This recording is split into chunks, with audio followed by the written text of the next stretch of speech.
Good evening. David Lammy has been forced to admit that more violent or maybe even sexual offenders have been mistakenly released from prison under his watch. He revealed today that 12 prisoners have been mistakenly released in the past month. I made it clear in Parliament that on a paper-based system there will always be human error, and there has been a human error for all of my lifetime until we move to a completely digital system. I think it's impossible to rule out error, but there has been a spike. It's on a downward trajectory. There have been 12 since I made that statement. So that's more than 100 under Labour. These people could be violent sexual offenders. Just listen to his response to the BBC here. 12 more accidental releases. That's just in the last month or so. I mean, that would be shocking for people who would have assumed that since this became such a big public story, it would be less likely to happen. That's taken the total over 100.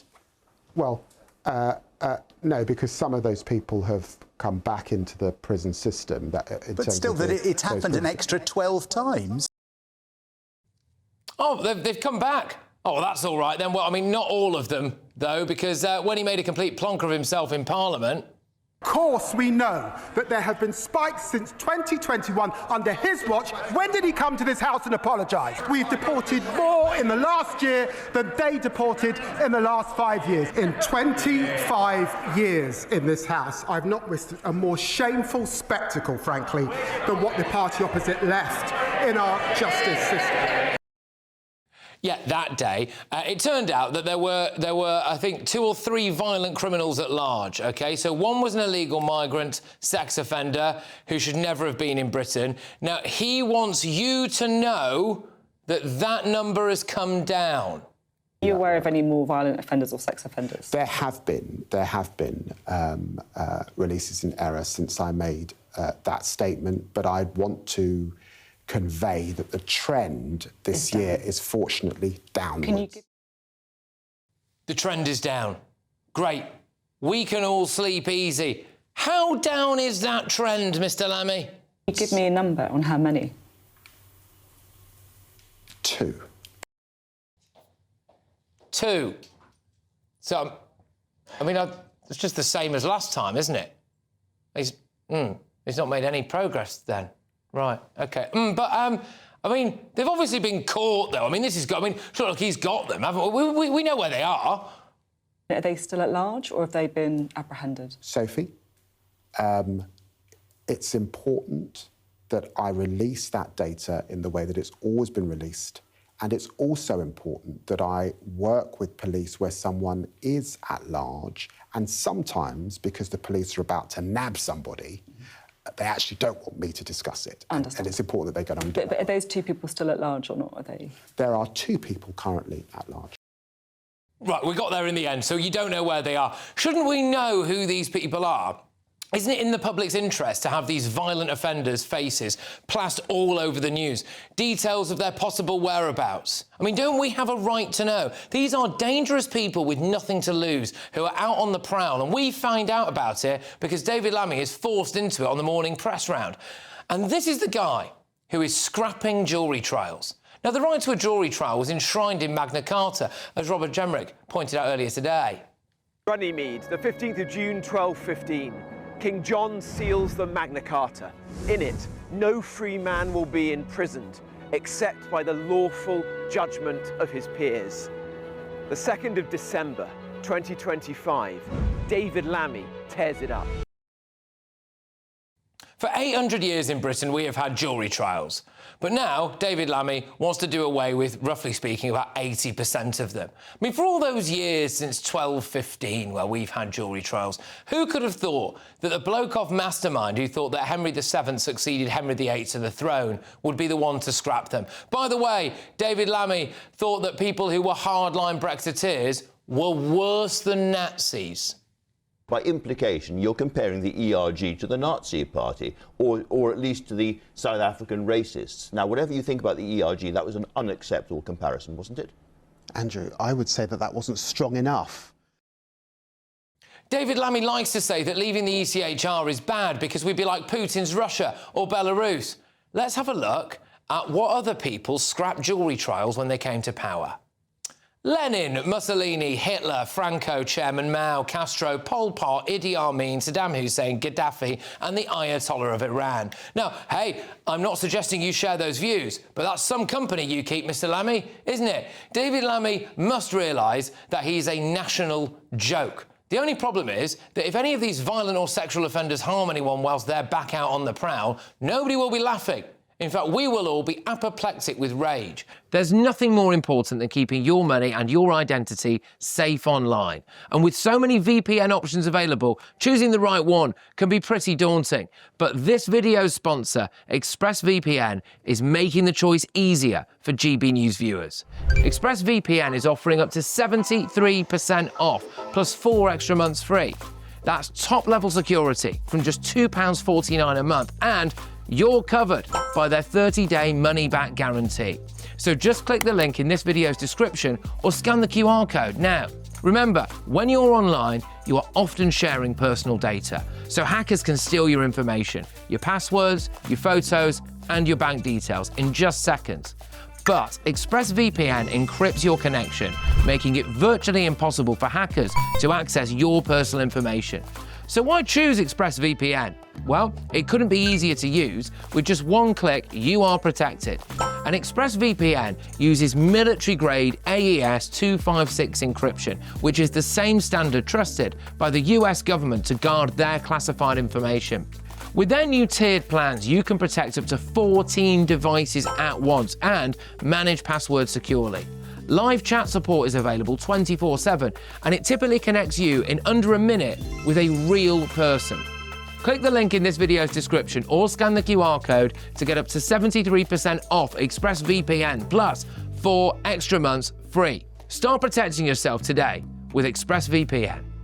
Let's get the thoughts of my panel. We've got GB News contributors Will Kingston and Connie Shaw. We've also got journalist Jonathan Liss. Will, I'll start with you. I mean, first things first, you can hear the cogs in his brain turning when he's asked to count to 2. Very, very slowly. It turns out that 2 people who we believe are violent offenders, possibly sexual offenders, are still on the loose, aren't they now? Yeah, they are. And look, there have been prisoners that have been released in error for years, for decades. It is a thing, but it is a thing that has spiked under Labor. Now, what Jonathan's probably going to say is something along the lines of, well, that's due to 14 years of Conservative mismanagement.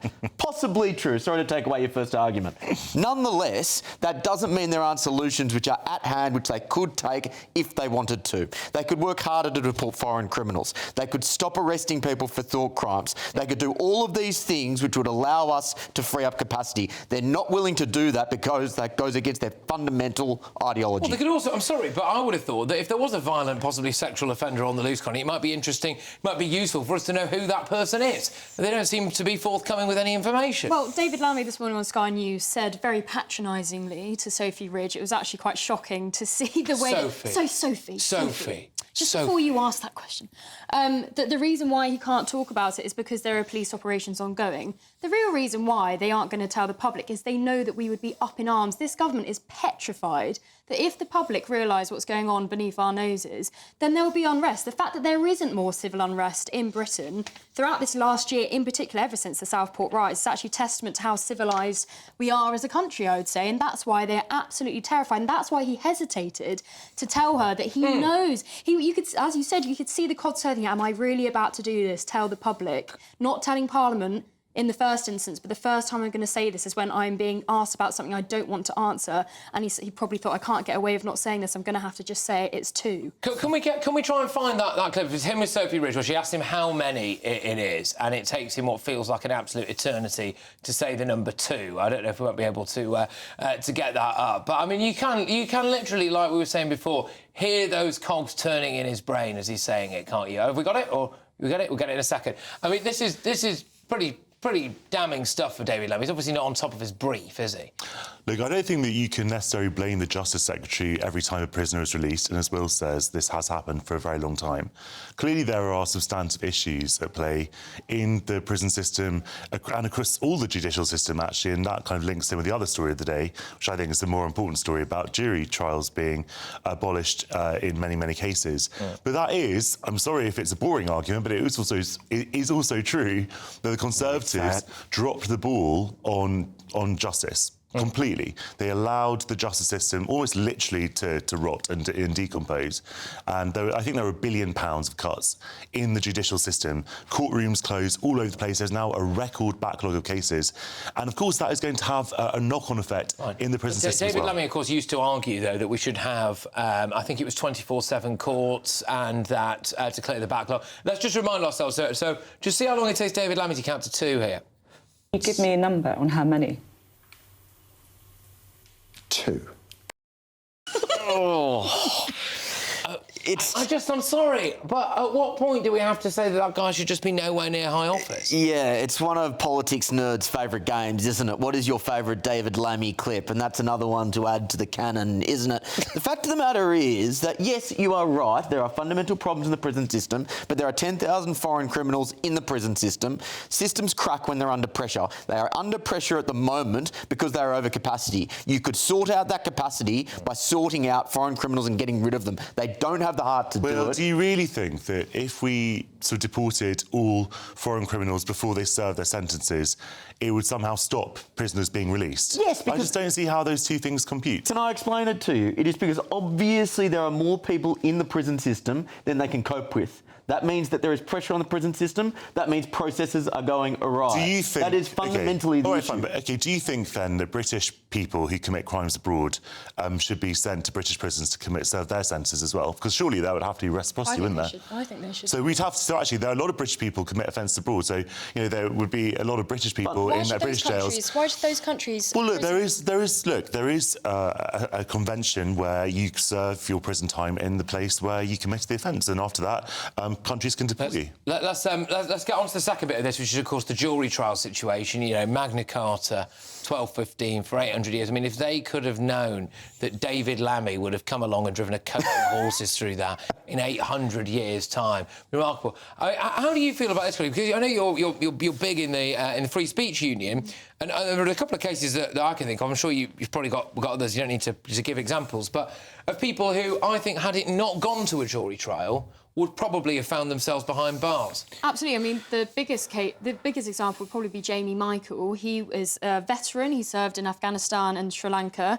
And after the Southport riots, after the Southport murders, he posted a 12-minute video in which he explicitly said no to violence, but we should be coming to meetings as communities to talk about mass immigration. He falsely believed for many people that Axel Rudibakana was a illegal immigrant. He was arrested, remanded in custody for 17 days, and the jury of his peers took 17 minutes to find him not guilty. He spent 2 weeks in prison to be found not guilty. Now, it's very unclear whether, if his case happened today, he would have the option to have a jury trial. The research that we've done at the FSU shows that if you are heard for a speech offence by a jury in the Crown Court, where most jury trials happen, you are twice as likely to be found not guilty by your peers than you are by a judge and the magistrates. That's how simple it is. And I suggest the reason for that is because a group of 12 people are more likely to look at common sense, whereas one person, particularly one person who is particularly captured by ideology, is more likely to try and interpret a law in a way which is going to suit their agenda. And we now know that we have an establishment judiciary that has been captured by a progressive identity politics agenda. I don't think you have any evidence for that, Will. That might be your opinion. That might be your opinion. Diversity and inclusion in her sentencing remarks. Sorry, who's... The judge that sentenced Lucy Connolly spoke about diversity and inclusion. Well, Lucy Connolly had said something which was obviously racist. I mean, I don't think anyone's denying that. No, it's not obviously racist. It was obviously racist what she said. I don't think she should have... I don't think she's gone to prison. I've said that many times. But that's the point. And I think, in the case of Ricky Jones... I don't think it should be illegal to be racist, by the way. Right, fine. I mean, the case of Ricky Jones... Stop yourself there. Who was the bloke who said, cut your throats, the Labour council and things. Now, this was controversial at the time. The way I looked at it was that, had a load of other people, like Lucy Connolly, not been sent to prison for saying very similar or arguably less bad things, I don't think that guy should have... And Connolly wasn't tried by a jury of her peers, because she was given very bad legal advice. But OK, fine, but a jury might have convicted her as well. To a jury trial, he was found not guilty. A lot of people were like, oh, my gosh, how's that happened, OK? But that's the point. You go to a jury trial and he was found not guilty. I mean... And then Kenny Badenoch said that was wrong as well. So the people on the right love juries when it suits them, when the juries agree with them, then, and when they don't, they actually would love to have non-jury trials. That's why there should be a choice. That's the fundamental point. I agree with you, Will. I agree that you should have a choice. People, and right now there is a choice, and either way offensive. This is the other thing. It's another thing of Labour politicians having principles at one moment in time and then having none going forward. He said that we should clear the backlog, I believe, by having these 24-hour courts. Certainly Robert Jenrick has said that as well. He pointed out that he was in agreement with the, quote, old David Lammy. He also Yeah, I mean, he also said, and he came out and wrote an article about this, about how jury trials are a fundamental cornerstone of the British judicial system. And David Lammy likes to make a big thing about, like, oh, if you leave the ECHR, you're just like Putin, and you're just like Belarus, or, you know, the Brexiteers are worse than the Nazis and all of that. Well, hang on a minute. Have a look at that list that I brought up earlier on. Patrick, about those countries that scrapped Georgia. So he's going to keep the same company as those... well, the corollary... Patrick, I could flip that argument against you as well, and say the people like you are always saying, well, Australia and New Zealand aren't in the ECHR and they do all right. I mean, a lot of countries aren't in the ECHR. A lot of countries, a lot of countries don't use jury systems either. And we regard those as being democratic countries with solid legal systems. There are different legal systems, and those countries don't have. Legal system right. Well, fine, but that's not all countries will follow us. They have their own systems, and there is no evidence that in those countries there is more miscarriage of justice than this country particularly. Well, I'm not saying that I agree with these proposals. I'm saying there are other systems. OK, Connie, what do you think about this idea of the company that David Lammy is keeping here when it comes to those countries that have done away with jury trials? Well, I just wonder what he would think if it was a reform government saying that they wanted to get rid of jury trials. I mean, even one of his backbenchers said today, what's going to happen when a different government get in and we don't like their politics, basically? Yep. And there aren't jury trials here and we don't have members of the public from all different backgrounds testing their peers. But what annoys me so much about this is that David Lammy is perversely using the emotive topic of rape victims to suggest that means that jury trials shouldn't be used in those cases. No, you're saying you're